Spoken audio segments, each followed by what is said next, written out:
చెప్తారని అంటే కనుక నిత్యం ఇది స్మరణ చేసి 9 రోజులు స్మరణ చేసి ఈ పచ్చడిని సేవించిన వారికి వజ్రదేహాన్ని కలిగి ఉంటారు. వాడికి ఉన్న సర్వ అరిష్టాలని వాడే తొలగించుకోగలుగుతాడు. అంతటి తెలివి వస్తుందిట. అంటే శరీరానికి కావాల్సిన శక్తి, బుద్ధికి కావాల్సిన శక్తి, అలాగే కడుపుకి కావాల్సిన శక్తి. అంటే బాగా తినగలగాలి కూడా కదా. ఫుడ్ ఉంటే ఏం ఉపయోగం? మనకి ఏమంటారు, బాగా కండగలగాడే మనిషి అని అంటారు కదా. మనకి కండలే లేవు ఈ మధ్య కాలంలో. అందరం డైట్లలో ఉంటున్నాం. సో అలాంటిది తిన్నా జీర్ణం చేసుకునే శక్తి ఇస్తాడట. అందుకని ఈ ఉగాది పచ్చడిని 9 రోజులు సేవించాలని మనకి శాస్త్రం చెప్తుంది. ఓకే. ఒకవేళ ఆ రోజు పూజ చేయడం కుదరకపోతే, కొంతమంది హాస్పిటల్స్లో కొంతమంది ప్రయాణాలు చేస్తూ అలా ఉంటారు కదా, వాళ్ళు ఏం చేయాలి మ్యామ్? వీలైనంత వరకు ఎక్కడ ఉన్నా సరే మనకి నామస్మరణ విశేషమైనది కలియుగంలో. నేను బయట ఎక్కడైనా ప్రయాణం చేస్తూ ఉండొచ్చు, లేకపోతే ఎవరికైనా చాలా అరిష్ట స్థితి ఉండి హాస్పిటలైజ్ అవ్వచ్చు, ఎవరైనా చనిపోయే స్థితిలో ఉండి కూడా వీళ్ళు చేయలేకపోవచ్చు, ఎందుకంటే అందరు ప్రెషర్లో ఉంటారు.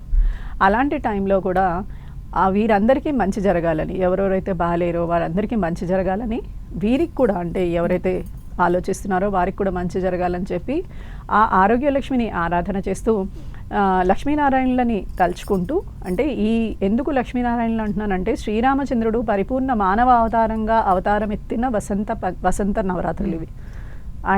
అందుకని ఆయన గర్భనవరాత్రులను చేస్తారు ఆయన కోసం. అందుకని ఆయనని గనక స్మరణ చేసుకుంటే, ఆయనను చూస్తే చాలా ఆహ్లాదంగా ఉంటుంది. అందుకని ఆయన్ని చంద్రుడితో పోలుస్తారు. చంద్రుడిని చూస్తే ఎంత మనకి సౌమ్యంగా ఆనందంగా కనిపిస్తుందో అలాగా ఆయనను చూస్తే ఆనందంగా కనిపిస్తుంట. అందుకని ఆయన్ని స్మరణ చేసుకుని వీలైతే శ్రీరామ రామ రామేతి రమే రామే మనోరమే సహస్రనామ తత్తుల్యం రామనామ వరాననే అని ఆ రామచంద్రుడిని సహస్రనామాలు తలుచుకున్న విధంగా ఇది పఠిస్తే చాలుట సహస్రనామ పఠనం చేసిన ఫలితం వస్తుంది. అలా తలుచుకుని ఇది నా వల్ల కాదు, ఇది నాకు గుర్తులేదు అంటే హరే రామ రామ రామ హరే హరే, హరే కృష్ణ కృష్ణ కృష్ణ హరే హరే. యుగపురుషుడైన కృష్ణ పరమాత్ముడిని, అలాగే పరమాత్ముడైన రామచంద్రుడిని ఇద్దరిని కనుక తలుచుకున్నా కూడా వీరికి కష్టాలు దరిచేరు, వాళ్ళకున్న ప్రాబ్లమ్స్ అన్నీ పోతాయి. ఆఖరికి మరణశయ్య పైన ఉన్నవారికి ముక్తి కలుగుతుంది. అందుకని ఇది పఠనం చేసి వారి అనారోగ్యం నుంచి కూడా మనం వారిని బయటికి తీసుకురావచ్చు. ఇదంతా మంచి ఉత్తమమైన మార్గం. లేదు ఇది కూడా మేము చేయలేము, ఇది కూడా పెద్దదే మాకు అంటే అచ్యుత అనంత గోవింద, ఈ 3 నామాలు.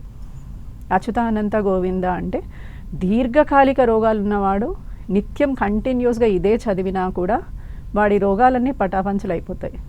వాడికి రోగాలకి కావాల్సిన మార్గం దొరుకుతుంది. వాడు వేసుకునే మందుల వల్ల వాడికి రోగ నివారణ జరుగుతుంది.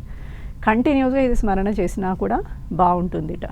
అలా ఉగాది నాడు మనం ఒక సంకల్పంగా పెట్టుకుని చేసుకున్నా కూడా అనారోగ్యంతో ఉన్న ఈతి బాధలతో ఉన్న వారికి కూడా ఇది మంచి జీవితాన్ని ప్రసాదిస్తుంది అన్నమాట.